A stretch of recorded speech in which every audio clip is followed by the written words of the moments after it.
ওদের বেতন হয় আমাদের টাকায়। ইংল্যান্ডের ক্রিকেটারদের নিয়ে গাভাস্কারের মন্তব্য তুমুল বিতর্কের ঝড় তুলেছে। আইসিসি চ্যাম্পিয়নশিপে ভারত দুবাইয়ে আসলে হোম গ্রাউন্ডের সুবিধা পাচ্ছে, এই বলে সমালোচনায় মুখর হয়েছেন ইংল্যান্ডের দুই প্রাক্তন ক্রিকেটার নাসের হোসেন এবং মাইকেল আথারটন। স্কাই স্পোর্টসকে তারা বলেছেন, আয়োজক দেশ হলো পাকিস্তান, অথচ আয়োজক দেশের সুবিধা পাচ্ছে ভারত। তারা নির্দিষ্ট একটা মাঠেই সব ম্যাচ খেলার সুযোগ পাচ্ছে, একই হোটেল, একই প্র্যাকটিস মাঠ, একই খেলার মাঠ এবং সেই সঙ্গে নেই বিমান যাত্রার ধকল। দুই প্রাক্তন ক্রিকেটার অভিযোগ করেছেন, আয়োজক দেশ সহ সমস্ত দেশকে প্রতিটা ম্যাচে মাঠ পাল্টাতে হচ্ছে, এমনকি দেশও পাল্টাতে হচ্ছে।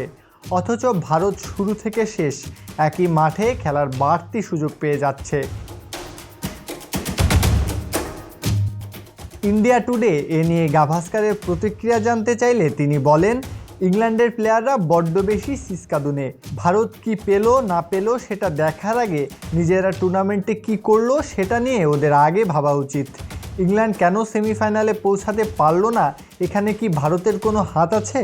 তাহলে ভারত নিয়ে ভাবার আগে নিজেদের ক্রিকেটের কি হাল হয়েছে সেটা আগে দেখুক ওরা। গাভাস্কার বলেন, ভারত আছে বলেই ওরা বেতন পায়। ভারতীয় ক্রিকেট বোর্ড টিভি স্বত্ব বিক্রি করে যে বিপুল টাকা উপার্জন করে তার একটা বড় অংশ পায় আইসিসি, সেই টাকার ভাগ পায় সদস্য দেশগুলোর ক্রিকেট বোর্ড। তিনি আরও বলেন, ইংল্যান্ডের ক্রিকেটাররা তাদের বোর্ডের কাছ থেকে যে বেতন পায় সেটা কোথা থেকে আসে সেটা কি ওদের জানা আছে? পাল্টা প্রশ্ন তোলেন গাভাস্কার, বলেন, দুবাইয়ের পিচের নিয়ন্ত্রণ ভারতীয় ক্রিকেট বোর্ডের হাতে নেই, আর যদি মাঠ পরিবর্তন এবং বিমান যাত্রার কথা বলে সেটা ক্রিকেটেরই অংশ।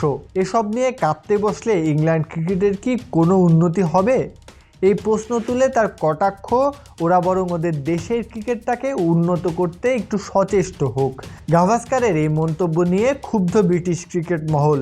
স্বভাবতই শুরু হয়েছে নতুন এক বিতর্ক। প্রত্যয় হক কাব্য, বিডি আর্কাইভ।